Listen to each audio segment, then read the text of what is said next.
Olá, meu amigo, minha amiga. Que bom que você chegou. Puxe uma cadeira, sente-se aqui comigo, sabe? Tem dias em que a gente acorda e o silêncio da casa parece até mais barulhento, não é? É justamente nesses momentos que a memória resolve passear. E a minha, com 80 anos de estrada, já está com os sapatos bem gastos de tanto andar por dentro de mim. Quando se vive muito, a gente coleciona mais passados do que futuros. E quer saber? Isso não é triste, não. Pelo contrário. É como ter um baú abarrotado de tesouros, lições, risadas, lágrimas. Cada uma moldou um pedacinho de quem eu sou hoje. A juventude. A juventude é uma corrida. A gente corre para se formar, corre para arrumar emprego, para casar, para criar os filhos. Corre o tempo todo olhando para o relógio com os olhos fixos na próxima meta. É como subir uma montanha íngreme. E quase sempre a gente só enxerga a poeira nos sapatos e o cansaço nas pernas. Mas a velhice é o cume da montanha. É quando a gente finalmente para, respira fundo e olha o caminho inteiro que percorreu. Lá de cima, a vista é outra. As coisas que pareciam gigantescas, os problemas que tiravam o nosso sono, agora se mostram tão pequenos, tão distantes. E as pequenas alegrias, aquelas que mal notávamos na correria, brilham como joias sob o sol. Veja bem, eu não sou doutor, também não sou filósofo, sou apenas um homem que viveu muito. E a vida, essa senhora teimosa e cheia de truques, me ensinou algumas verdades na marra. Hoje, se você me permitir, eu queria abrir esse meu baú de memórias e dividir com você 5 dessas lições. 5 verdades que... como eu gostaria que alguém tivesse sussurrado no meu ouvido quando eu ainda era moço. E a primeira delas fala sobre a maior de todas as riquezas. Aquela que a gente só reconhece de verdade quando começa a faltar o tempo. A gente cresce ouvindo que tempo é dinheiro. E por boa parte da minha vida, eu levei isso ao pé da letra. Acordava, antes do sol nascer, trabalhava até depois que ele se punha. Fazia contas, economizava, investia e via todos ao meu redor fazendo o mesmo. Era uma corrida frenética. Tudo por esse tal de futuro. Que palavra danada essa. Futuro. Uma promessa que vive sempre à frente e que tantas vezes nos faz hipotecar o presente. Na rua onde criei meus filhos, lá em São Paulo, morava um vizinho chamado Seu Afonso, um homem de um talento raro para os negócios. Começou com uma lojinha de tecidos e transformou em uma rede de lojas. Virou orgulho do bairro. Tinha um carrão importado que brilhava mais que espelho e uma casa que parecia até um castelo, mas era um castelo com um rei ausente. A sinfonia da vida dele era o toque insistente do telefone. Lembro bem da festa junina da escola da filha dele. A menina, a Lúcia, de vestidinho de chita e trancinhas no cabelo, ensaiava a quadrilha há semanas. Ela me disse no portão com os olhinhos brilhando: "Hoje meu pai vem me ver dançar." Mas a noite chegou e o Seu Afonso não apareceu. Uma viagem de negócios de última hora, disseram. Eu vi lá da arquibancada o sorriso da Lúcia se desmanchando. Ela dançou, mas dançou para um lugar vazio na plateia.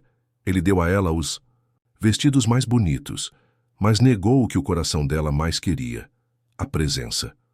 O calor de um olhar de pai, ali na multidão. Do outro lado da rua, na casinha amarela de portão de ferro, morava o seu Mário, o carteiro. Um homem que entendia de cartas, mas entendia ainda mais de gente. A maior riqueza do seu Mário era o relógio que ele tirava do pulso assim que entrava em casa. Aquele gesto dizia: "Agora, o meu tempo é da minha família." A casa dele não tinha luxo, mas transbordava vida. Tinha cheiro de bolo de fubá da dona Yolanda e som de risada de criança correndo pela sala. Ele não tinha dinheiro para levar o filho ao Morumbi, mas transformava a rua num estádio, todo sábado à tarde. Era juiz, narrador e o maior torcedor de todos. O tempo que não perdoa ninguém passou. O Seu Afonso, depois de um susto no coração, vendeu tudo. Viveu seus últimos anos numa solidão luxuosa, cercado de enfermeiros, mas não de afetos. Já o seu Mário partiu numa tarde de domingo, depois de almoçar sua macarronada. rodeado de filhos e netos que riam e contavam histórias no velório, celebrando a vida que ele viveu com tanto amor e verdade. Aos 80, eu entendi. Dinheiro com esforço, a gente até consegue fazer de novo. Mas o tempo da infância do seu filho, o tempo de um último abraço nos seus pais, o tempo de uma conversa demorada com um amigo querido, esse tempo não volta. Cada minuto é uma moeda de ouro. E a grande sabedoria da vida é saber onde investir essas moedas.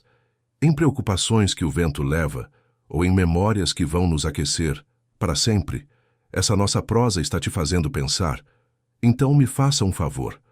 Para eu sentir que você está aqui comigo, escreva aí nos comentários o seu nome e de que cidade você me escuta. Eu leio cada um. E sabe, me sinto menos sozinho. Como se estivéssemos todos na mesma sala, dividindo um café e trocando figurinhas da vida. Segunda verdade, a riqueza real está nos laços que criamos. E essa história do seu Mário me puxa com carinho para a segunda lição, que é, na verdade, o recheio da primeira. Porque, no fim das contas, o que faz o tempo valer a pena são as pessoas, são os laços que entrelaçamos ao longo da vida, fio a fio. Eu conheci uma senhora, a Dona Elza, uma costureira de mão cheia, daquelas que pareciam ter nascido com linha e agulha nos dedos. Ela passava os dias curvada sobre sua máquina de costura de pedal que fazia um tec-tec-tec ritmado, quase como um coração batendo, e que, de certa forma, era a trilha sonora da sua rua. A casa era simples, quase modesta, mas sua vida era de uma opulência de afetos que deixaria qualquer milionário sem graça. O maior tesouro da Dona Elza não estava em cofres, nem em vitrines. Estava guardado numa velha caixa de sapatos, debaixo da cama. Uma caixa mágica repleta de memórias e histórias.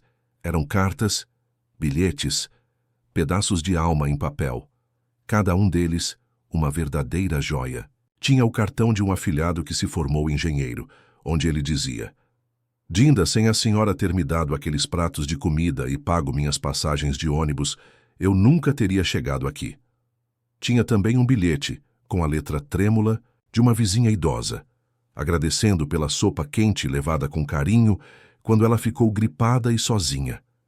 E havia ainda um pedacinho de tecido, branco, delicado, de um vestido de noiva, preso a um bilhete que dizia: O dia mais feliz da minha vida começou com a sua generosidade. A Dona Elza não acumulava coisas, ela colecionava gente. Ela não guardava objetos, ela acolhia histórias. Tecia amizades com a mesma precisão e delicadeza com que costurava bainhas e fazia remendos. E quando falava disso, sorria com os olhos apertadinhos e o rosto todo enrugado de ternura.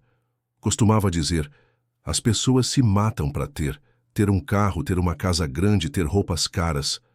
Mas as coisas não te perguntam se o seu dia foi bom. As coisas não te abraçam quando você está em pedaços. O que fica, meu filho, é a teia de gente que a gente consegue juntar ao nosso redor. E hoje, olhando o mundo como ele está, eu vejo a verdade disso em cada canto. Vivemos na era da conexão rápida, da mensagem instantânea. E mesmo assim, talvez nunca tenhamos nos sentido tão sozinhos. Temos 1000 amigos nas redes sociais, mas quantos deles atenderiam se você ligasse de madrugada num momento de aperto? A gente se orgulha de ser independente, mas essa tal independência, tantas vezes, é só um disfarce bonito para a solidão. Aos 80, a vida me ensinou que ser forte não é não precisar de ninguém. Ser forte é ter humildade para pedir ajuda e grandeza para oferecê-la. Nossa verdadeira riqueza não está nas contas bancárias, mas na qualidade dos nossos laços. Em saber que, se a gente cair, haverá mãos estendidas para nos levantar. E falando em laços, em comunidade, eu preciso dizer, a nossa aqui neste canal é algo que eu valorizo de verdade. Cada comentário, cada gostei, cada vez que alguém compartilha um vídeo, é como um fio a mais sendo entrelaçado nessa nossa rede de afeto. Se você sente que essa nossa conversa faz sentido e ainda não se inscreveu, eu te convido. Clica no botão vermelho e vem fazer parte dessa família. E se ao ouvir isso, Você se lembrou de alguém, um amigo, um parente, alguém que anda meio distante. Por que não usar este vídeo como uma ponte? Compartilha com essa pessoa. Às vezes tudo o que precisamos para reatar um laço é uma desculpa singela como um lembrei de você. E agora, vamos para a nossa terceira verdade. Essa aqui, confesso, demorou para entrar na minha cabeça dura. Na juventude, a gente acha que a felicidade é um espetáculo. Fogos de artifício, música alta, grandes eventos. A gente corre atrás dela como um menino corre atrás de uma pipa no vento. Terceira verdade. A felicidade mora na simplicidade. A gente passa boa parte da vida adiando a felicidade. É como se ela estivesse sempre um passo à frente, esperando por alguma conquista, por alguma condição especial. Criamos listas e mais listas de metas. Serei feliz quando comprar aquela casa na praia. Serei feliz quando me aposentar. Serei feliz quando meus netos nascerem e eu puder brincar com eles no quintal. A gente transforma a felicidade em um prêmio de loteria raro, distante, quase inalcançável. E nesse processo esquecemos de algo essencial. A felicidade não é o prêmio no fim da corrida. Ela é o bilhete que a gente já tem nas mãos todo santo dia e que quase sempre deixamos de notar. Tive um grande amigo, o Heitor, um homem considerado por muitos como alguém que venceu na vida. Diretor de uma multinacional, falava 3 línguas com fluência. Conhecia mais países do que eu conheço bairros. Suas histórias sempre fascinavam. Falava de jantares em restaurantes estrelados Michelin, do céu visto de um hotel em Hong Kong, das paisagens de tirar o fôlego em ilhas do Pacífico. Mas um dia, ele me disse algo que calou fundo no meu peito.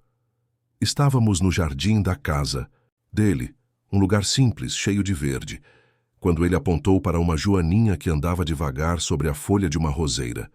Com um olhar sereno, disse: "Sabe, de todos os safaris que fiz na África, de todas as maravilhas que vi, neste mundo, nada me encanta mais do que a perfeição dessa pequena criatura. A gente passa a vida procurando o extraordinário lá longe e não vê que ele mora no nosso quintal. Aos 80 anos, posso dizer com toda certeza, ele tinha razão. A felicidade não é barulhenta. Ela é mansa, discreta, quase tímida. Não está na garrafa de champanhe mais cara, mas sim naquele copo de água fresca depois de uma longa caminhada. Não se esconde em resorts luxuosos, mas repousa na sombra tranquila de uma árvore da praça. Não se revela nas grandes festas, mas sorri na visita surpresa de um amigo, trazendo um pão caseiro ainda quente. A felicidade é o cheiro da terra molhada depois da chuva. É o ronronar do gato no colo, o sorriso de um neto, o prazer silencioso de conseguir terminar as palavras cruzadas do jornal com uma xícara de café do lado. Vivemos em um mundo que insiste em nos vender a ideia de que o simples é pouco, que o suficiente não basta, que a calmaria é tédio. E assim, nessa corrida desenfreada pelo mais, a gente acaba se sufocando em ansiedade, afogados em frustração. Mas, com o tempo, a maturidade nos entrega um presente, o olhar invertido. Aprendemos a desacelerar, a enxergar o extraordinário no comum. Descobrimos o sabor daquilo que não tem pressa, o poder de um momento tranquilo, vivido com presença.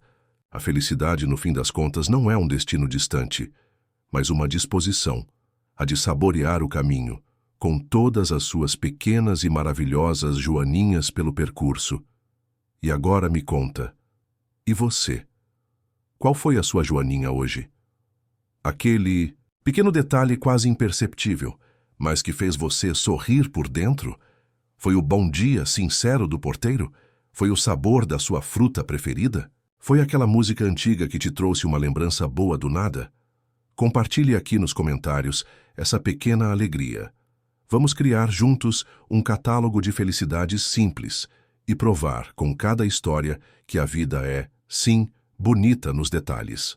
Quarta verdade: o corpo é a nossa única casa. Cuide bem dela.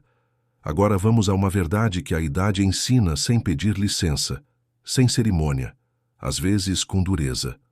O nosso corpo. Essa casa silenciosa e companheira que nos foi emprestada no exato momento em que viemos ao mundo. Quando somos jovens, achamos que ela é inquebrável. Tratamos essa morada com uma certa arrogância, como se fosse eterna. A gente entope de porcarias, priva do sono, ignora os sinais, empurra os limites até o esgotamento. E ela, quase como um milagre, aguenta. Ela nos perdoa, nos regenera, se adapta. Mas veja bem, ela não esquece. Cada noite mal dormida, cada prato cheio de gordura, cada mês passado no sedentarismo, é como uma pequena trinca nas paredes, um vazamento silencioso no telhado, um alicerce que se desgasta sem que a gente perceba. Lembro de um colega de trabalho, o Roberto, um homem grande, daqueles que se orgulham da própria força, da própria resistência. Ele zombava de mim com um sorriso debochado sempre que eu levava minha marmita com legumes e arroz integral. "Ah, isso é comida de passarinhos", ele dizia, enquanto devorava sua feijoada de quarta-feira. Ria alto quando eu falava da minha caminhada matinal. "Tá com preguiça de pegar o ônibus, é?" Ele tratava o próprio corpo como se fosse um adversário, um inimigo a ser desafiado todos os dias, como se força fosse invencibilidade, mas a resposta veio. E veio dura. Diabetes agressivo, pressão alta fora de controle. O homem que se achava uma fortaleza, de repente se viu cercado por remédios, por agulhas, por restrições. Aquela imagem de força, aos poucos, se dissolveu. No lugar da altivez veio o arrependimento. "Se eu soubesse", ele me dizia com os olhos baixos, "se eu soubesse, teria cuidado melhor da minha casa." Cuidar do corpo não é sobre estética, não é vaidade vazia, é sobre liberdade. Liberdade de brincar no chão com os netos e conseguir levantar sozinho.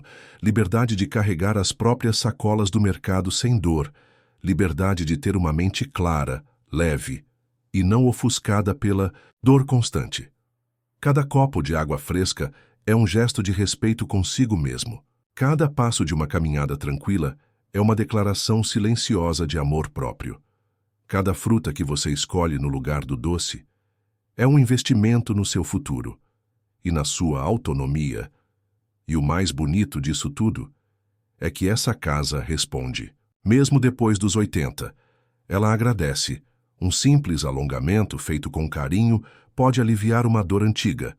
Um pouco de movimento, mesmo leve, lubrifica as juntas, revigora o espírito, renova a energia. Cuidar de si é um dos atos mais revolucionários e generosos que podemos praticar com a idade. E essa lição não precisa ser só nossa. Ela pode ser um gesto de carinho estendido aos outros. Se, enquanto me ouvia, você pensou em alguém, um filho, um amigo, um irmão talvez, alguém que anda se esquecendo de cuidar da própria morada. Então por que não fazer um gesto agora?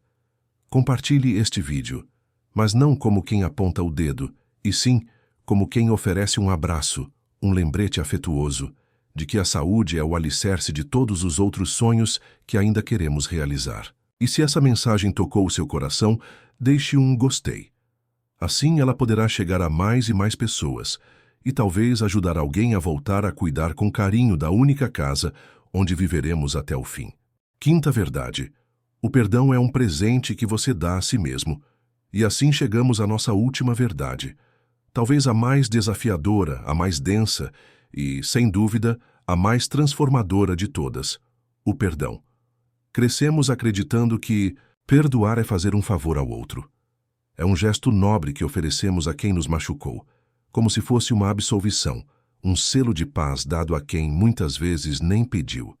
Mas a vida, essa mestra silenciosa que ensina com o tempo, me mostrou algo muito diferente. O perdão, na verdade, não tem nada a ver com o outro. Ele tem tudo, absolutamente tudo, a ver conosco. Guardar mágoa é como segurar um caco de vidro com força dentro da própria mão. A gente se fecha, tentando proteger, com medo de se cortar de novo. Mas o corte já está feito. O caco já está lá dentro, ferindo por dentro, inflamando devagar. E enquanto ele estiver ali, não conseguimos usar essa mão para afagar, para escrever, para construir, para viver com leveza. Vi isso de perto com duas mulheres muito queridas, as irmãs Clara e Lúcia. Uma briga por causa da herança da mãe, e tudo mudou. A alegria, que existia entre elas virou amargura. A confiança, que era tão natural, deu lugar à desconfiança crua. Por mais de 20 anos, elas viveram envenenadas por um ressentimento que parecia não ter cura. Mas, um dia, o perdão aconteceu. E foi como uma cirurgia na alma. A ferida foi limpa. O caco foi finalmente removido. O alívio era visível até nos gestos. Voltaram a sorrir com os olhos. Voltaram a se chamar de Mana, como faziam quando eram meninas. A Clara me disse algo que carrego comigo até hoje. A mágoa era uma mochila de pedras que eu carregava. Para todo lado. Quando perdoei minha irmã, eu não a libertei. Eu me libertei. E eu entendi ali que o perdão é um ato íntimo de libertação. Uma chave que destranca a nossa própria prisão. Mas o perdão mais difícil, mais espinhoso, é aquele que devemos a nós mesmos. A gente se culpa por erros da juventude, por decisões impensadas, por palavras ditas com raiva, por caminhos que não tivemos coragem de seguir. Nos tornamos os juízes e também os carrascos da nossa própria história. E é só com o tempo, com as marcas do tempo no rosto e no peito, que percebemos o jovem que fomos. Fez o melhor que podia, com as ferramentas que tinha nas mãos. Perdoar a si mesmo é um ato profundo de reconciliação com a nossa humanidade. É parar de lutar contra o passado e finalmente aceitar que somos imperfeitos e que é justamente aí que mora a beleza de existir. É soltar as correntes do arrependimento e se permitir viver em paz com quem fomos, com quem somos e com quem ainda estamos nos tornando. Essa jornada em busca da paz interior talvez seja a mais sagrada de todas. Se você acredita nesse poder do perdão, se acredita que a leveza é uma escolha possível, então me acompanhe num gesto simples. Escreva a palavra leveza aí nos comentários. Vai ser o nosso pacto silencioso, um jeito singelo de dizer que estamos juntos nessa busca por uma vida com menos fardos e mais serenidade. E assim, meus caros, do alto dos meus 80 anos, quando olho para tudo o que vivi, o que fica é isso: o valor do tempo, a força dos laços, a alegria escondida na simplicidade, o respeito sagrado pelo corpo e a liberdade que o perdão traz para dentro do peito. Não há segredo escondido em lugar algum. Não existe fórmula mágica. Existe apenas a vida, essa tapeçaria linda e imperfeita, nos convidando a aprender, a crescer, a evoluir. Não importa quantas velas estejam no nosso bolo, envelhecer. Ao contrário do que dizem, não é encolher, é expandir. Expandir a alma, expandir a paciência, expandir a nossa capacidade de amar, de compreender, de acolher. É olhar no espelho e ver em cada ruga, não um sinal de decadência, mas o mapa de uma jornada intensamente vivida. Cada linha no rosto é uma estrada, uma memória, uma batalha vencida com dignidade. Agradeço, do fundo do meu coração, por esse tempo que passamos juntos. A sua companhia, mesmo que do outro lado da tela, enche minha casa e meu coração de vida. Se essa nossa prosa te fez bem, se te tocou de algum jeito, eu te peço com muito carinho, junte-se a nós. Clique no botão de inscrever-se, para que possamos nos reencontrar em muitos outros momentos como este. E se puder, deixe seu gostei no vídeo. Para mim, esse gesto vale como um aperto de mão, um sinal silencioso de que estamos conectados por algo maior. E, acima de tudo, use o espaço dos comentários. Conte suas histórias, compartilhe suas dúvidas, suas lições, seus aprendizados. Este espaço é nosso. É a nossa praça, a nossa roda de conversa. É aqui que a gente prova, com verdade e com afeto, que a sabedoria não mora apenas nos livros, mas na troca sincera entre pessoas. Um grande, demorado e afetuoso abraço em cada um de vocês. Fiquem bem, fiquem em paz, e que a vida, essa mestra incansável, continue nos ensinando. Sempre.